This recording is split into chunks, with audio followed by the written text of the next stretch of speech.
What would you do if the person you loved most was secretly orchestrating your destruction from the very beginning?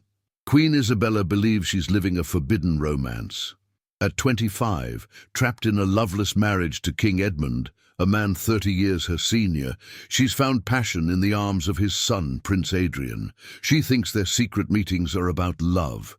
She believes his whispered promises about running away together. She's convinced that when his elderly father dies, they'll finally be free to rule as husband and wife. But Queen Isabella is living in a carefully constructed lie. Because Prince Adrian doesn't love her, he's using her.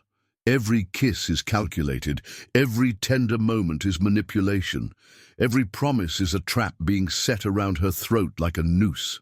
For months, Adrian has been feeding his father's paranoia, planting evidence of the Queen's betrayal, building a case for treason that will end with her execution. And Isabella, blinded by what she thinks is love, is helping him destroy herself. She believes she's the heroine in a tragic romance. In reality, she's the pawn in a game where the prize is a crown, and the cost is everyone who stands between Prince Adrian and absolute power. This is the poisoned crown, where love becomes the deadliest weapon, where stepson seduces stepmother only to watch her burn, and where the most dangerous enemy is the one who makes you believe he's your salvation. Stay to discover if a queen can survive when her greatest ally is actually her executioner. And whether anyone can stop a monster who wears the face of love itself. Queen Isabella sits alone in the castle gardens, reading poetry, while her elderly husband attends to matters of state. At 25, she's been married to King Edmund for 3 years. 3 years of cold formality, dutiful submission, and crushing loneliness. She doesn't hear Prince Adrian approaching until he speaks. Dante's Inferno? Rather dark reading for such a beautiful afternoon. Isabella looks up, startled. Adrian is 28, devastatingly handsome, everything his father once was but no longer is. Where Edmund is grey and stooped, Adrian is golden and vital. Your Highness, she stands formally, I didn't expect to see you here. Please call me Adrian when we're alone. We're family after all. The word family carries subtle emphasis that makes Isabella blush. They're not blood relatives. She's his stepmother by marriage, not by birth. I was just seeking some quiet, she says, closing the book. From my father's court. I can't blame you. The old men drone on about taxes and trade agreements while beauty withers unappreciated. It's a subtle compliment, acknowledging both her youth and her neglect. Adrian, you shouldn't speak of the king that way. Shouldn't I? Tell me, Isabella. When did my father last truly see you? When did he last speak to you about anything other than royal duty? The question hits too close to home. Edmund treats her more like a broodmare than a wife, their conversations limited to her failure to produce an heir. He's busy with matters of state. He's old, Isabella. Too old to appreciate what he has. Adrian moves closer, and Isabella feels her pulse quicken. This conversation is heading into dangerous territory. I should return to my chambers. Should you, or do you want to stay here, where someone actually sees you as more than just a pretty ornament? The words are like a key turning in a lock she didn't know existed. For 3 years, Isabella has felt invisible, worthless, a decorative failure. Adrian's attention makes her feel alive for the first time since her wedding. What are you saying? I'm saying you deserve better than neglect. Better than being ignored by a man who's too old and tired to see the treasure he married. He reaches out and touches her hand, and the contact sends electricity through her entire body. Adrian, we can't. This isn't what? Wrong. You're not his daughter, Isabella. You're a young woman trapped in a loveless marriage to a man who can't appreciate you. Every word is calculated to feed her loneliness, her resentment, her desperate need for validation. But he's your father. He's the king who arranged a political marriage with no thought for your happiness. I'm the man who sees you as you truly are. Over the following weeks, Adrian begins a careful campaign of seduction. He appears wherever Isabella feels most isolated, offering understanding and companionship. He listens to her poetry, discusses philosophy, treats her mind as well as her beauty with respect. "You're so different from other men at court," she tells him during one of their secret meetings. "How so?" "They see me as the queen, a title, a position. You see me as Isabella, because that's who you are. A brilliant, passionate woman who happens to wear a crown." Each conversation draws her deeper into his web. Adrian presents himself as the antithesis of everything that frustrates her about court life. Young, where Edmund is old. Passionate where he's cold. Interested where he's indifferent. "Sometimes I wonder what my life would have been like if I'd married someone who could love me," Isabella confesses during a moonlit walk. "Don't wonder," Adrian says, stopping and turning to face her. "You can still have that life." "What do you mean?" "I mean that love doesn't always follow the rules society sets for it. Sometimes the heart chooses its own path." He takes her hands in his, and Isabella feels herself falling into a fantasy she's been craving since her wedding day. "Adrian, if someone saw us, let them. I'm tired of pretending I don't care for you." The first kiss happens in the castle's hidden alcove, surrounded by shadows and secrecy. Isabella tells herself she should resist, should remember her vows, should think of the consequences. But she doesn't. For the first time in years, she feels wanted, cherished, alive. What she doesn't know is that Adrian has been planning this seduction for months. Every chance encounter has been orchestrated. Every romantic gesture calculated, every tender moment designed to bind her more tightly to him. Because Adrian doesn't want Isabella's love, he wants her destruction. And he's discovered that the most effective way to destroy someone is to make them complicit in their own downfall. 2 months into their secret affair, Isabella believes she's found true love at last. But Adrian is playing a much deeper game. Every stolen kiss is a thread in the web he's weaving around her neck. "We can't keep meeting like this," Isabella whispers as Adrian pulls her into his arms in the castle's hidden chapel. "If your father discovered us..." "He won't," Adrian soothes, but his mind is already calculating. "Besides, do you think he truly cares what you do, as long as you play the perfect queen in public?" The comment stings, because it's true. King Edmund treats Isabella more like a decorative piece than a wife. "Sometimes I dream of running away with you," she confesses. "Somewhere we could be together without shame." "Maybe we won't have to run," Adrian says carefully. "Maybe circumstances will change." "What do you mean?" "I mean my father is old, Isabella. His reign won't last forever." She pulls back, disturbed by the coldness in his voice. "Adrian, you sound like you're wishing for his death." "I'm being realistic. When he dies, I'll be king. And then..." "And then what? You'll still be my stepson. The church would never sanction a marriage between us." Adrian's smile is calculating. "The church sanctions many things for the right price. Besides, there are precedents for royal marriages that seem unconventional. What Isabella doesn't know is that Adrian has no intention of marrying her. Every romantic promise is a lie designed to keep her compliant while he builds his true plan." That same evening, Adrian pays a visit to his father's private chambers. "Father, I'm concerned about Isabella." King Edmund looks up from his documents. "What kind of concern?" "She's been acting strangely lately. Secretive, disappearing for hours at a time. She's probably just finding ways to amuse herself. Court life can be boring for a young woman." "Perhaps. But I've noticed other things. Strange visitors to her chambers. Hushed conversations that stop when I approach." Edmund's attention sharpens. "What kind of visitors?" "I don't want to speak out of turn, but some of the servants say they've seen men leaving her quarters late at night." It's a masterful lie. Adrian provides just enough detail to seem credible without making specific accusations his father could easily disprove. "Which servants?" "I'd rather not say. I don't want to get anyone in trouble based on gossip. But father, what if the gossip is true?" Edmund's face darkens.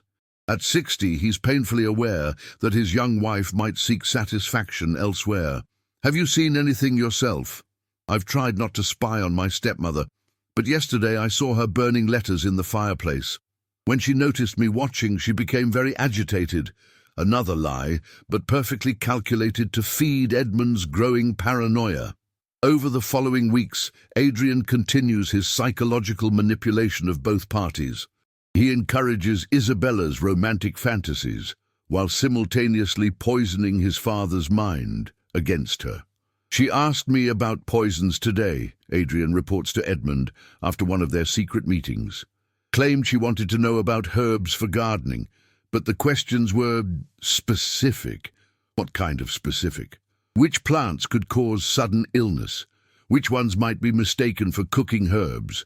Father, I'm worried she might be planning something. Planning what? Think about it. You're not getting any younger. If something happened to you, she'd be free to remarry. And as your widow, she'd control significant wealth. Edmund's paranoia is growing exactly as Adrian intended. The old king starts watching his wife more carefully, interpreting every innocent action as suspicious. Meanwhile, Adrian continues seducing Isabella, using her growing desperation to bind her more tightly to him. I've been thinking about what you said, Isabella tells him during one of their meetings, about your father's age. Have you? Sometimes I wonder if God might take him soon. He's been looking so frail lately. Adrian hides his smile.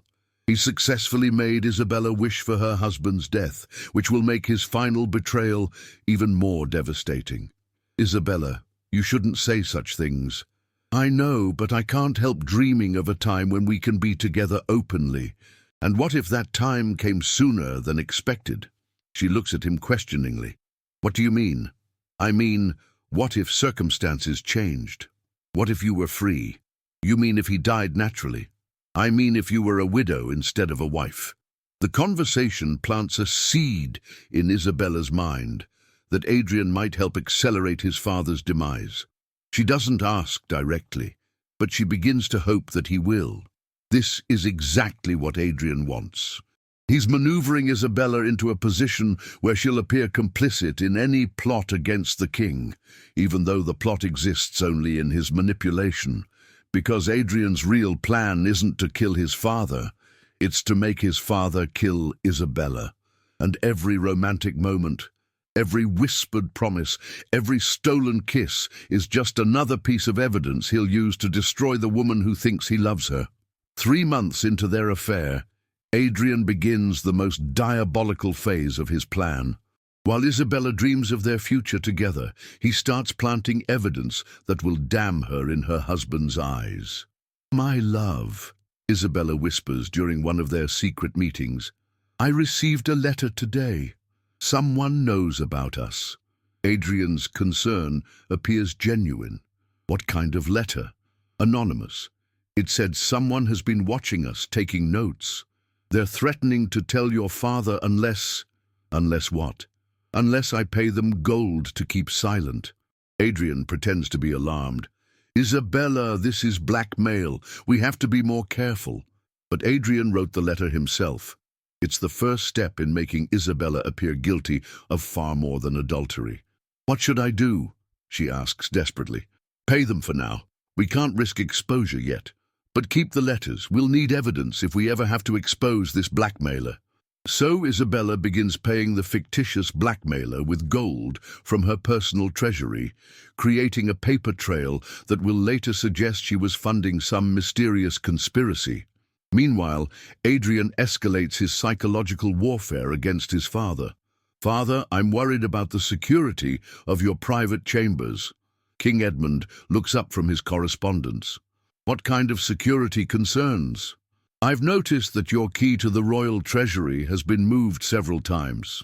It's never quite where you left it. Are you suggesting someone is copying my keys? I'm not suggesting anything, I'm just observing and wondering if you've noticed that your personal documents have been disturbed. Edmund immediately checks his papers. Adrian has been careful to leave subtle signs, documents slightly out of order, seals that appear to have been carefully reheated and resealed. Someone has been through these, Edmund says grimly. Who has access to your chambers? The servants, my advisors, and... Edmund pauses as the implication hits him. Isabella, Adrian finishes quietly. Father, I don't want to believe it either, but she's the only person with unrestricted access to your private rooms. That night, Edmund confronts his wife. Isabella, have you been in my study when I'm not present? Sometimes, she admits innocently. I look for you there when I can't find you elsewhere. Is something wrong? My papers have been disturbed, my keys moved. Isabella's confusion appears genuine because it is genuine. I would never touch your documents or keys. That would be a violation of trust. But her denial only makes Edmund more suspicious. If she's innocent, then who else could be accessing his private chambers? Adrian continues his campaign by planting physical evidence. He places a vial of wolfsbane, a deadly poison, in Isabella's herb garden, hidden among her legitimate medicinal plants. Father, he reports the next day, I found something disturbing. He leads Edmund to the garden and discovers the poison among Isabella's herbs. Wolfsbane, Edmund says grimly. This could kill a man in minutes. She told me she was interested in botany, Adrian says with apparent reluctance. I thought she meant flowers, not this. Why would she need poison? I don't want to speculate. But father, what if the person who's been going through your papers, copying your keys, and asking about your daily routines is planning something more than theft? The suggestion hangs in the air like a noose. Edmund begins to see a pattern where none exists. His wife's access to his chambers, her knowledge of his schedule, and now poison in her possession. Adrian's next move is even more calculated. He forges a letter in Isabella's handwriting, a skill he's been practicing for months by studying her correspondence. The letter appears to be from Isabella to an unnamed conspirator. The old fool suspects nothing. His routine never varies. He takes his wine alone in his chambers every night at 10. The wolfsbane will work quickly if properly prepared. Once he's gone, we can proceed with our plans for the kingdom's future. Adrian plants this letter where his father will find it, but not immediately. He wants Edmund to discover it at exactly the right moment for maximum psychological impact. Meanwhile, Isabella's payments to her fictitious blackmailer have created a suspicious pattern of gold withdrawals from her personal accounts. Adrian ensures these transactions are noticed by the royal treasurer. Your Majesty, Master Benedict reports to Edmund, I've discovered some irregularities in the Queen's financial accounts. What kind of irregularities? Large payments to unknown recipients. The gold is being withdrawn regularly and passed to someone outside the castle. When I asked Her Majesty about these transactions, she became evasive. Edmund's paranoia deepens. His wife is secretly paying someone, has poison in her garden, and has access to all his private documents and keys. The trap is nearly complete, but Adrian has one more devastating move to make. He begins scheduling his romantic meetings with Isabella to coincide with times when his father might discover them. Not obviously, he's too clever for that, but in ways that will leave just enough evidence to damn her. Meet me in the wine cellar tonight, he tells Isabella. My father will be in council meetings until late.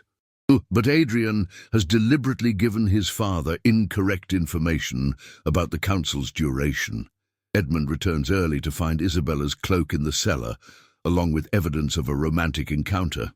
Isabella's been meeting someone in secret, Edmund tells his advisor, Sir Marcus, the next day. I found her belongings in the wine cellar, along with signs of intimate activity. With whom, Your Majesty? I don't know yet. But combined with the financial irregularities, the poison, and the disturbance of my private papers, you suspect the Queen is plotting against you? I suspect my wife is not the innocent woman I married. Adrian has successfully transformed Isabella from beloved wife to suspected traitor in his father's mind. Every piece of evidence has been carefully planted, every coincidence deliberately orchestrated. and Isabella remains completely unaware that her lover is systematically building the case that will lead to her execution. King Edmund sits in his private study at midnight, staring at the forged letter that will seal his wife's fate. Adrian has timed the discovery perfectly, planted just after Edmund has begun to seriously doubt Isabella's loyalty. My lord, Sir Marcus, his most trusted advisor, enters quietly. "You summoned me? Read this." Edmund hands him the letter. "I found it hidden in Isabella's jewelry box." Sir Marcus reads the damning words about Wolfsbane and proceeds with plans for the kingdom's future. His face grows pale. "Your Majesty, this suggests assassination.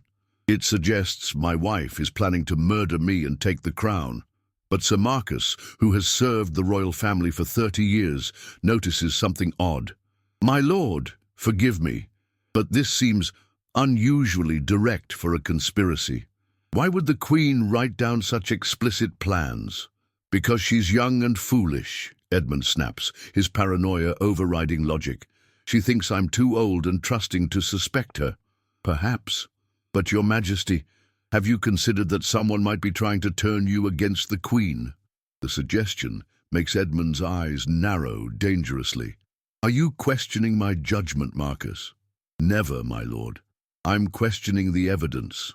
Too convenient, too perfectly incriminating."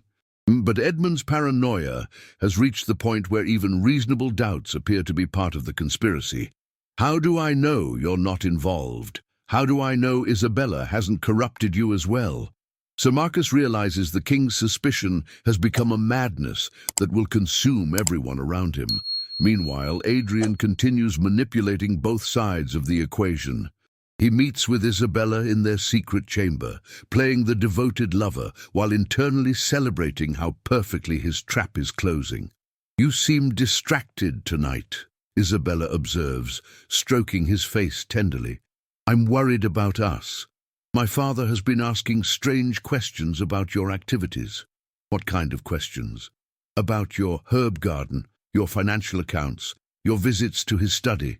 "Isabella, I think someone is trying to make you look suspicious." "Who would do such a thing?"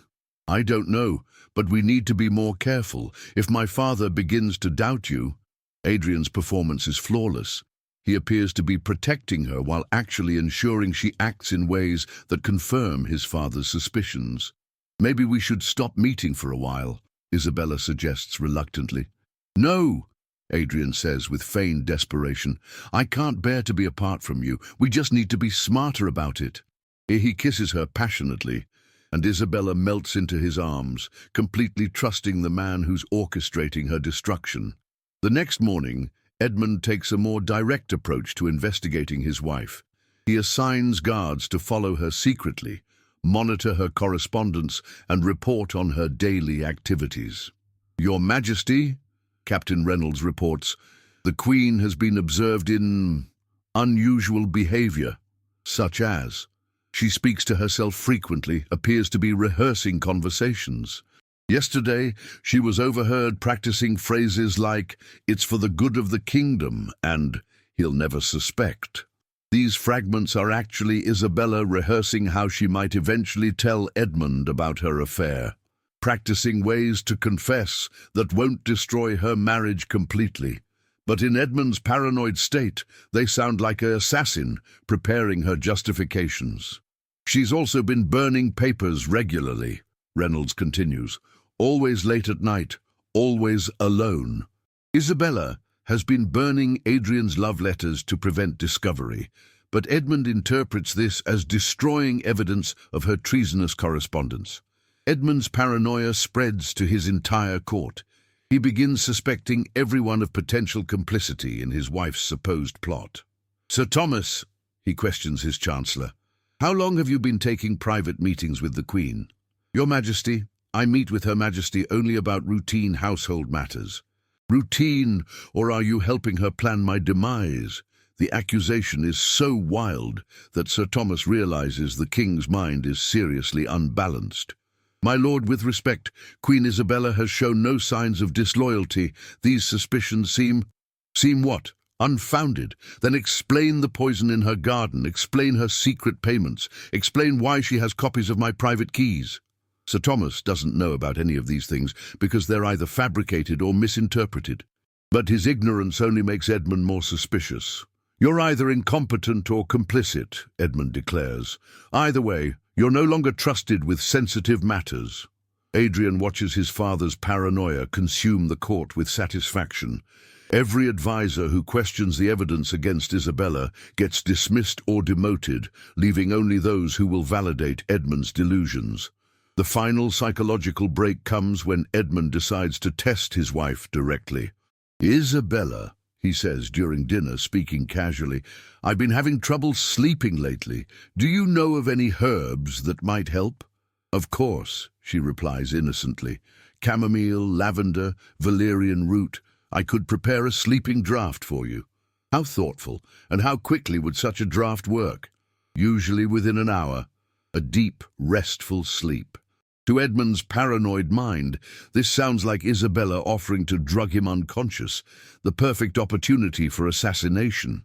And if someone accidentally used too much of these herbs, it could be dangerous. Valerian in particular, too much could cause, well, it could be fatal. Isabella is trying to be helpful, warning him about the dangers of overdosing on sleep aids. But Edmund hears a confession. His wife knows exactly which herbs could kill him and how to administer them. That night, Edmund makes his final decision. He summons Captain Reynolds and gives orders that will seal Isabella's fate. Arrest the Queen at dawn. Charges of high treason, conspiracy to commit regicide, and adultery. "Your Majesty, are you certain?" The evidence is overwhelming. My wife plans to murder me and seize the throne. I will not die in my sleep at the hands of a treacherous woman. As guards prepare to arrest Isabella, she lies peacefully in her bed, dreaming of a future with Adrian that will never exist. She has no idea that her lover has spent months systematically destroying her in her husband's mind. And Adrian? He's in his chambers, writing the speech he'll deliver after both his father and stepmother are dead. A speech about justice, tragedy, and the terrible burden of the crown. Dawn breaks over the castle as guards surround Queen Isabella's chambers. She wakes to the sound of heavy boots and rattling armor, confused and frightened. "Your Majesty," Captain Reynolds enters with obvious reluctance, "by order of King Edmund, you are under arrest for high treason." Isabella sits up in bed, her world suddenly collapsing. "Treason? What are you talking about?" "You are charged with conspiracy to murder the king, adultery, and plotting to usurp the crown." "This is madness. I would never—" "Where is my husband? I demand to speak with him." "The king has forbidden any contact until your trial, Your Majesty." As guards place her in chains, Isabella's first thought is of Adrian. Surely he'll help her, protect her, explain this horrible mistake. "Please," she begs Captain Reynolds, "send word to Prince Adrian. He'll vouch for my innocence." The captain's expression is unreadable. "Prince Adrian has already been informed, Your Majesty." What Isabella doesn't know is that Adrian is the one who suggested the dawn arrest, ensuring maximum shock and confusion that would prevent her from thinking clearly or preparing an effective defense. They drag her to the castle's dungeon, a damp, cold cell where she waits for 3 days before her trial, denied visitors, legal counsel, or even adequate food.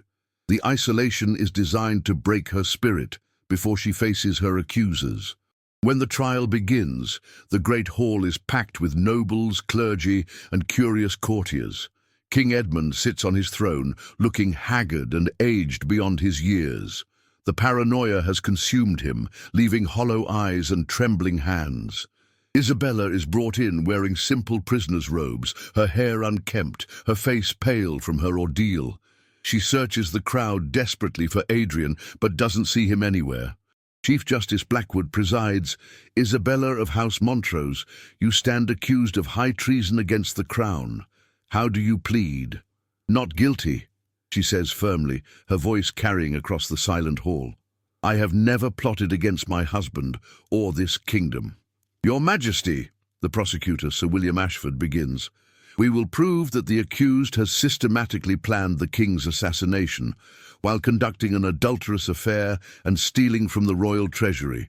He produces the forged letter. This document, found in the Queen's possession, details her plot to poison His Majesty using wolfsbane from her personal garden. Isabella stares at the letter in horror. I never wrote that. I've never seen it before. The handwriting has been verified by court scribes as authentically yours. Then they're lying or mistaken. I would never write such things. But her protests sound desperate rather than convincing to the assembled court. Sir William continues, furthermore, we have evidence of the Queen's secret payments to unknown conspirators, her unauthorized access to the King's private documents, and her possession of deadly poisons. Each piece of evidence is presented methodically, building an overwhelming case. Isabella realizes with growing horror that every detail of her life has been twisted into proof of guilt. And most damning of all, Sir William announces, we have testimony about the Queen's adulterous relationship with a member of this very court. Isabella's blood runs cold. If they know about Adrian, her reputation is destroyed, even if she's acquitted of treason. Call Prince Adrian to testify, Sir William commands. Isabella's heart leaps with hope.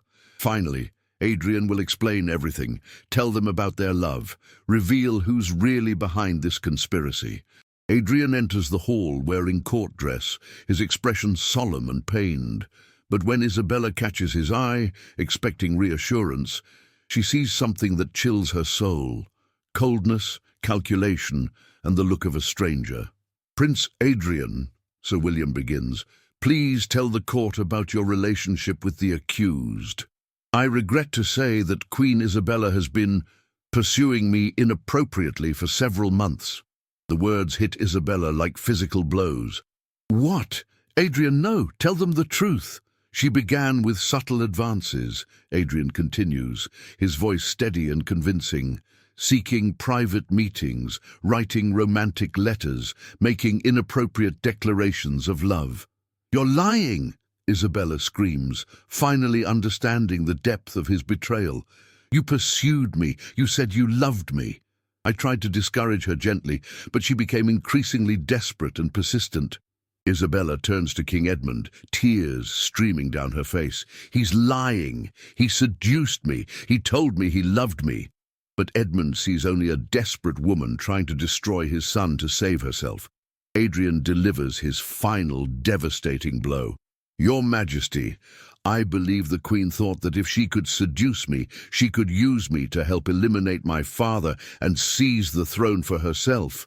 That's not true, Isabella sobs. I loved you. I trusted you. She spoke often of how old and weak the king had become. Adrian continues relentlessly. How much better the kingdom would be under younger leadership. She suggested that if something happened to my father, she and I could rule together. Every word is carefully crafted to sound like Isabella's confessions, when they were actually Adrian's manipulations twisted around to damn her. I have letters. Adrian produces documents where she outlined these plans in her own hand. Isabella recognizes the letters. They're her romantic notes to him, but with certain phrases highlighted out of context to sound treasonous. Chief Justice Blackwood asks, Prince Adrian, why didn't you report these advances earlier? I hoped I could discourage her without causing a scandal. I never imagined she would actually attempt murder. Isabella realizes with absolute horror that Adrian has been planning this destruction from their very first meeting. Every kiss was calculated, every romantic moment was part of building evidence against her. The prosecution rests, Sir William announces. The evidence clearly shows a pattern of seduction, conspiracy, and planned regicide. Isabella's defense attorney assigned by the court offers only a weak protest. Your Majesty, the evidence is circumstantial. We have no proof of actual assassination attempts. Because she was stopped before she could complete her plot, the prosecutor counters. As the trial concludes, Isabella realizes she's been perfectly framed. Every piece of evidence points to her guilt, and the man she loved has testified that she tried to seduce him into helping her commit murder. King Edmund rises to deliver his verdict, his voice shaking with rage and betrayal. Isabella of House Montrose, you are guilty of high treason, adultery, and conspiracy to commit regicide. You will be executed at dawn tomorrow. Isabella collapses as the sentence is pronounced, finally understanding that she's been nothing more than a pawn in Adrian's game for the crown. Her lover, her supposed salvation, has been her executioner all along. Isabella sits in her cell, awaiting dawn and the executioner's blade. The stone walls are damp with moisture, and a single candle provides the only light in what will be her final hours of life. She no longer cries. Her tears ran out during the trial as she watched Adrian systematically destroy her with testimony that turned their love affair into evidence of treason. Now she feels only empty horror at the completeness of his betrayal. Your Majesty, Father Marcus, the castle chaplain, enters her cell. I've come to hear your final confession. What's the point? Isabella asks bitterly. I confessed my real sins to the man who used them to kill me. You may find peace in God's forgiveness. Peace? Isabella laughs, but there's no humor in it. Father, I'm about to die for crimes I didn't commit, betrayed by the man I loved, condemned by the husband I tried to honor despite his coldness. Where is God's justice in that? Father Marcus sits beside her on the rough wooden bench. Sometimes God's justice works in ways we cannot see. Does it? Then perhaps you can explain why a good woman dies while the monster who destroyed her lives to inherit a crown. The priest has no answer for that. Hours later, Isabella receives an unexpected visitor. Prince Adrian stands outside her cell, his expression unreadable in the flickering torchlight. Hello, Isabella. She looks up at him with eyes that have seen too much. Come to gloat over your handiwork? I came to explain. Explain. Her voice is hollow. What could you possibly explain that would justify what you've done? Adrian enters the cell, maintaining a safe distance. You were never supposed to fall in love with me. That wasn't part of the plan. What plan? To remove you from the line of succession permanently. My father married you to secure an alliance with your family's territory. But if you had produced an heir, that child would have had a stronger claim to the throne than I do. The truth hits Isabella like ice water. You seduced me to prevent me from getting pregnant with your father's child. Initially, yes. A queen embroiled in an affair wouldn't be trying to conceive with her husband. But then you decided to kill me instead. The situation evolved. Your usefulness as a distraction ended, but your existence still threatened my inheritance. A living former queen could always remarry, produce children with claim to our throne. Isabella stares at this man she thought she loved, seeing him clearly for the first time. You're a monster. I'm a prince who will be a king. Monsters are creatures of impulse and emotion. I'm a creature of calculation and necessity. Necessity? Isabella stands, fury giving her strength. It was necessary to make me love you before you destroyed me. Love made you compliant. Without it, you might have been more careful, more suspicious. Love made you an eager participant in your own destruction. The cruelty of it takes her breath away. Every moment between us was a lie. Not every moment. I did find you amusing, beautiful, more intelligent than I expected. But you never loved me. I don't love anyone, Isabella. Love is weakness. It makes people vulnerable to manipulation, as you've learned. She realizes something that chills her more than her impending death. You're going to kill your father too, aren't you? Adrian's smile confirms her suspicion. Eventually. Once your execution has satisfied his need for revenge. Once he's seen justice done to the wife who betrayed him, his paranoia will eat him alive. He'll become increasingly unstable, increasingly unfit to rule. And then? Then I'll sadly have to take action to protect the kingdom from a mad king's ravings. The same way he had to protect it from a treacherous queen. Isabella sees the full scope of his plan. You've been planning this for years, since the day he announced his intention to remarry. I knew a new wife meant potential heirs who would threaten my inheritance, so you decided to destroy us both. I decided to secure my birthright. You and my father are simply obstacles that need to be removed. Isabella looks at this man, handsome, charming, intelligent, and utterly without conscience or human feeling. Adrian, do you feel anything? Guilt, regret, even satisfaction at winning? I feel relief. That phase of the plan is complete. You're not human, she whispers. You're something wearing a human face. I'm a king, Isabella. Kings can't afford to be human. He turns to leave, then pauses. For what it's worth, you played your part perfectly. Without your cooperation, none of this would have worked. After he leaves, Isabella sits alone with the full knowledge of how completely she's been used. Every tender moment was calculated, every promise was a lie, every kiss was part of building the evidence that will kill her. But as dawn approaches, Isabella makes a final decision. If she's going to die, she'll die with the truth on her lips, even if no one believes her. She calls for Father Marcus. Father, I want to make a statement. Something for the record. Of course, Your Majesty. Write this down. Prince Adrian seduced me as part of a deliberate plan to prevent me from bearing the king's heir and to gather evidence for my destruction. He never loved me. He used my loneliness and my need for affection to make me complicit in my own downfall.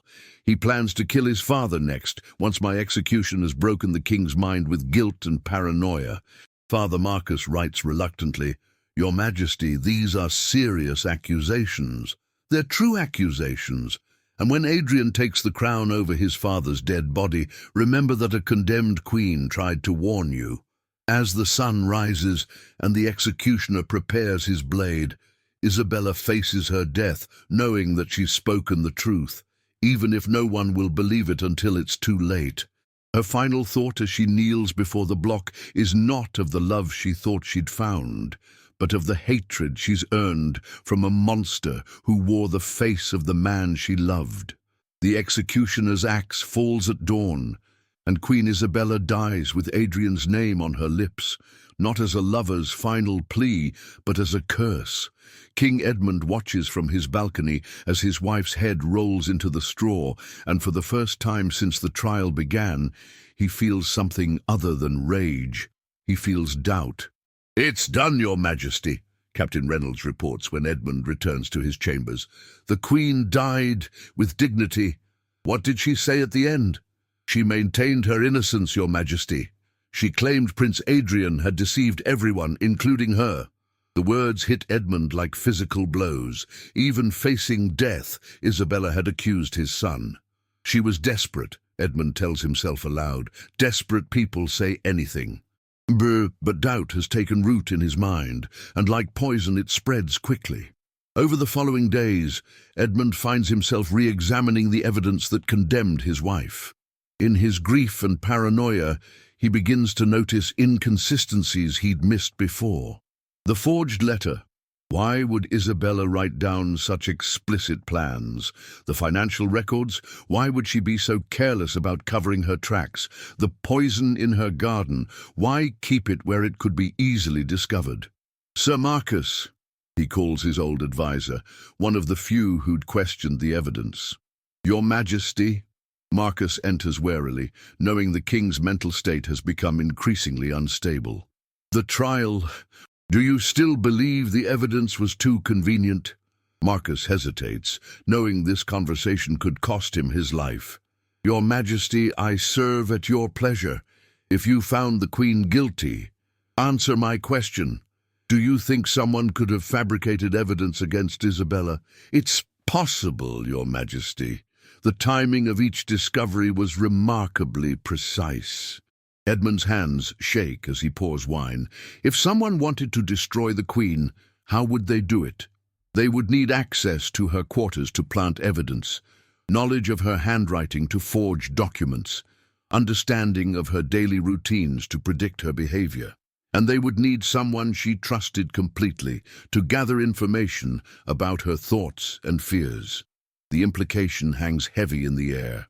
Only a few people had that level of access to Isabella. "Your Majesty," Marcus says carefully, "are you questioning Prince Adrian's testimony?" "I'm questioning everything," Edmund explodes, then catches himself. "My son he couldn't." But even as he says it, memories surface.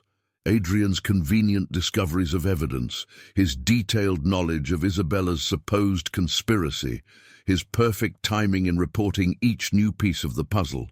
Edmund summons Father Marcus, who'd heard Isabella's final confession. "Father, what exactly did the Queen say in her last statement?" The priest looks uncomfortable. "Your Majesty, perhaps it's better to let the dead rest." "Tell me what she said." "She claimed Prince Adrian seduced her deliberately to prevent her from bearing your heir and to gather evidence for her destruction. She said he never loved her, that he used her loneliness against her. And she said he plans to kill you next, once your guilt over her execution has broken your mind." Edmund staggers as if struck. "She said Adrian plans to kill me?" "Yes, Your Majesty. Her exact words were that he would take the crown over your dead body." The room spins around Edmund as pieces fall into place. Adrian's subtle encouragement of his paranoia, the perfectly timed discoveries of evidence, the way his son had maneuvered him into believing his wife was a traitor. "Father," Edmund's voice is barely a whisper, "what if I executed an innocent woman? Your Majesty, you acted on the evidence presented. What if the evidence was false? What if my son manipulated me into murdering my own wife?" That night, Edmund can't sleep. He walks to Isabella's former chambers, now sealed and empty. Standing in the room where she'd once been happy, he remembers the woman he'd married. Naive, lonely, eager to please. Could that woman really have planned his murder? Or had someone used those very qualities against her? He searches her belongings, looking for any evidence of the conspiracy that condemned her. Instead, he finds poetry she'd written about her loneliness, letters to her family, expressing her hope that Edmund might someday care for her, and pressed flowers from their wedding day that she'd kept like precious relics. These are not the possessions of a woman plotting regicide. They're the belongings of someone desperate for love and acceptance. Edmund breaks down, finally understanding what he's done. He executed his wife based on evidence planted by the son, who wanted them both dead. The next morning, Adrian finds his father in a state of complete breakdown. "Father, you look terrible. Perhaps you should rest." "Rest?" Edmund looks at his son with new eyes. "How can I rest when I've murdered an innocent woman?" "Father, Isabella was guilty. The evidence was overwhelming." "Was it? Or did you manufacture that evidence to turn me against her?" Adrian's expression doesn't change, but Edmund sees calculation behind his eyes. "Father, grief is making you irrational. You made the right decision." "Did I? Or did you manipulate me into becoming a tool for your ambition?" "You're overwrought. Perhaps you should speak with the physicians about something to calm your nerves." And the suggestion that he needs medical treatment for seeing the truth enrages Edmund. "Just like you suggested Isabella needed treatment for her hysteria. How many other people will you convince me to eliminate, Adrian?" "Father, please. These paranoid thoughts." "Paranoid?" Edmund laughs bitterly. "I'm finally seeing clearly for the first time in months. You used my jealousy and fear to make me kill my own wife." Adrian realizes his father is beyond manipulation now. "And what if I did? She was an obstacle to the kingdom's future. You're old, father. Your judgment is compromised. I'm protecting our dynasty." The confession hits Edmund like ice water. "You admit it?" "I admit to being practical. Isabella could have produced heirs that threatened my inheritance. Her execution solved that problem permanently." "You monster. You made me a murderer." "You were already a murderer, father. I just gave you a target." Edmund stares at his son, this beautiful, charming, ruthless creature he'd raised and loved, and sees a stranger capable of any atrocity. "What happens now, Adrian? Do you kill me too?" "That depends on you. Accept what's done. Live quietly and die naturally in a few years, or continue these accusations and force me to take corrective action. Edmund realizes he's trapped. His son holds all the power, all the loyalty of the court, all the evidence needed to destroy anyone who threatens him. But Edmund also realizes something else. He'd rather die than live knowing he murdered his innocent wife to serve his guilty son's ambition. "Adrian," he says quietly, "you've won, but you've also lost." "Lost what?" "The only person who ever loved you, despite what you are." Daisy, and for the first time Adrian's perfect composure cracks slightly as he wonders if his father means Isabella or himself. 3 months after Isabella's execution, King Edmund has become a shadow of himself. The guilt of murdering his innocent wife eats at him like a cancer, while the knowledge that his own son manipulated him into becoming a killer has shattered his mind completely. He drinks constantly, speaks to Isabella's ghost in empty rooms, and makes wild accusations against Adrian that the court dismisses as grief-induced madness. "Your Majesty," Sir Marcus approaches cautiously during a council meeting, "perhaps you should rest. These sessions have become difficult." Edmund looks around the council chamber with hollow eyes. "Difficult? Yes. I suppose it's difficult to govern when you know your heir is a monster waiting for you to die." The assembled nobles exchange uncomfortable glances. The king's accusations against Prince Adrian have become increasingly frequent and increasingly unhinged.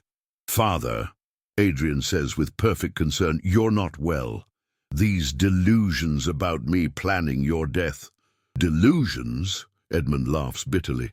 "Like Isabella's delusions about your seduction? How many people have to die before you're satisfied?" "Your Majesty," Lord Pemberton intervenes, "Prince Adrian has shown nothing but loyalty and concern for your welfare." "Has he? Then why are my food tasters suddenly falling ill? Why do my personal guards keep being reassigned? Why does every physician recommend treatments that make me weaker instead of stronger?" Adrian has been systematically isolating his father, removing loyal servants and replacing them with people who report to him. But he's been so subtle about it that the court sees only a concerned son caring for an increasingly paranoid father. "Father, you're imagining conspiracies that don't exist." "Am I? The same way Isabella imagined the love letters you wrote her? The same way she imagined your promises to run away together?" The court falls silent. This is the first time Edmund has directly accused Adrian of having an affair with Isabella. "Your Majesty," Adrian says with wounded dignity, "I testified under oath about the Queen's inappropriate advances." "Are you now calling me a liar? I'm calling you a murderer who used my wife's loneliness to gather evidence for her destruction." "That's enough." Adrian's mask slips slightly, showing the cold calculation underneath. "Father, these wild accusations are proof that your mind is failing.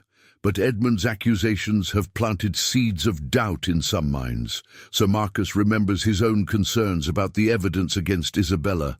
Father Marcus recalls her final confession naming Adrian as her destroyer. That night, Adrian makes his final move. He enters his father's chambers carrying a goblet of wine. "Father, I've brought you something to help you sleep." Edmund looks at the wine, then at his son. "Poisoned. Medicated. To help with your agitation." "You mean to kill me?" "I mean to ease your suffering. You're tormented by guilt over Isabella's death, plagued by paranoid fantasies about my loyalty. This will bring you peace." Edmund stares at the goblet, understanding that he has a choice: drink and die quietly, or refuse and force Adrian to kill him more violently. "If I refuse, then tomorrow the court will find you died in your sleep, overcome by grief and madness. Either way, Father, your reign ends tonight, and you become king. I become the king this realm needs, young, strong, untroubled by inconvenient conscience or misplaced guilt." Edmund takes the goblet but doesn't drink. "Tell me one thing, Adrian. Did you ever feel anything for Isabella? Any remorse for what you did to her? She served her purpose. That's all anyone can ask. Her purpose was to love you, and you used that love to kill her." "Love is weakness, Father. It makes people predictable, controllable. Isabella's love made her the perfect pawn. Edmund nods sadly. Then you've already lost everything that matters, even if you gain the crown. I've gained everything I need. Have you? Tell me, son, who will love you when I'm dead? Who will care for you, protect you, mourn you when your time comes? I don't need love. I need power. Power without love is just elaborate loneliness. Isabella could have taught you that if you'd let her. Adrian's patience runs out. Drink, father, or I'll hold your nose and pour it down your throat. Edmund raises the goblet. To Isabella, may she forgive me for being too blind to see the truth. He drinks the poisoned wine and collapses within minutes. His last words, a prayer for his murdered wife's forgiveness. The next morning, Adrian performs his greatest acting achievement.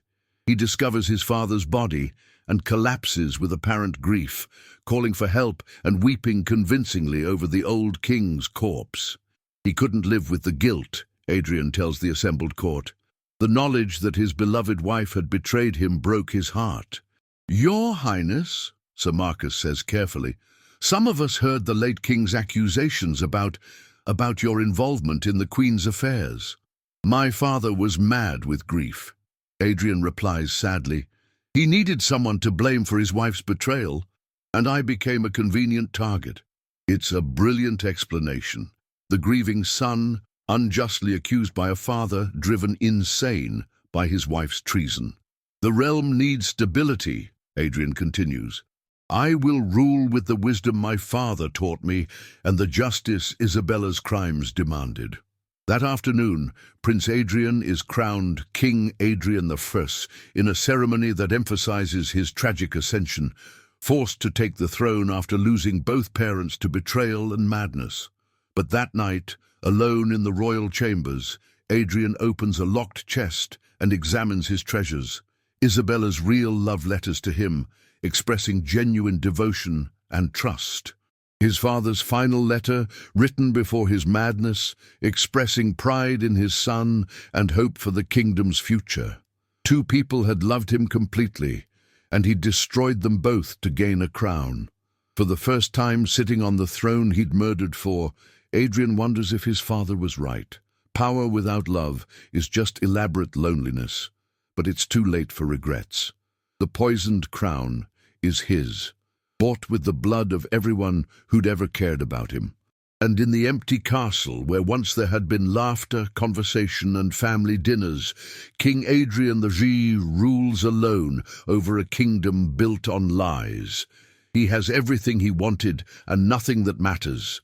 The perfect ending for a perfect monster. In the end, Prince Adrian achieved everything he wanted and discovered it was nothing worth having.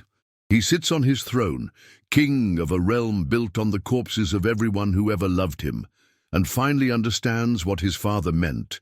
Power without love is just elaborate loneliness. The most terrifying aspect of this story isn't Adrian's ruthless ambition. History is full of princes who killed for crowns. It's his systematic weaponization of love itself. He didn't just murder Isabella and Edmund, he turned their deepest emotions into the tools of their own destruction. Isabella died because she was starved for affection, and Adrian fed that hunger with poisoned promises. Edmund died because he loved his son, and couldn't imagine that love being used against him so completely. Both of them became accomplices in their own annihilation, manipulated by someone who understood exactly which emotional buttons to push. But here's what makes Adrian's victory so hollow. He destroyed the only people who saw him as more than just a means to an end. Isabella loved him despite his flaws. Edmund raised him with pride and hope for his future. In killing them, Adrian eliminated the only witnesses to his humanity. The most chilling moment isn't when he poisons his father or frames his stepmother.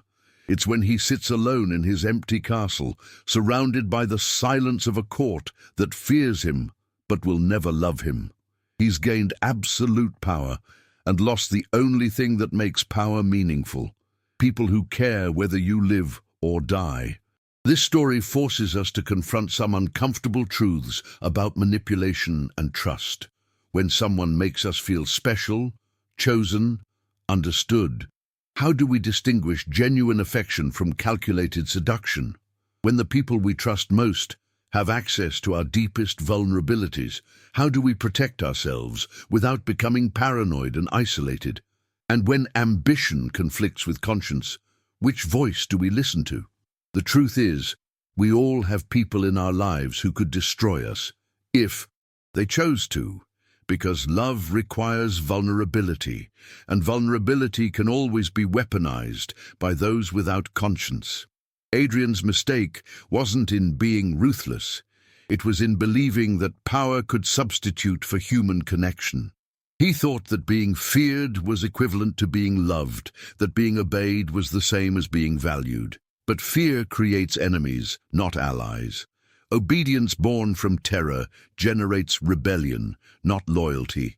And power built on deception always collapses eventually, because lies require more lies to sustain them, until the weight of deception crushes everything beneath it.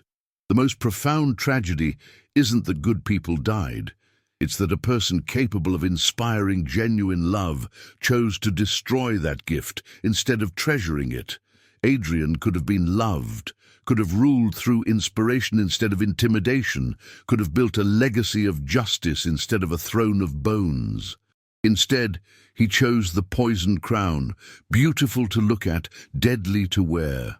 If this story resonated with you, if you believe that love should be cherished rather than weaponized, and that true strength comes from protecting rather than preying on those who trust us, subscribe for more medieval tales about the real cost of choosing power over humanity. Because in the end, the poisoned crown isn't just about a prince who murdered for a throne. It's about what happens when we sacrifice everything that makes us human in pursuit of everything that makes us powerful, only to discover that power without love is the loneliest crown of all.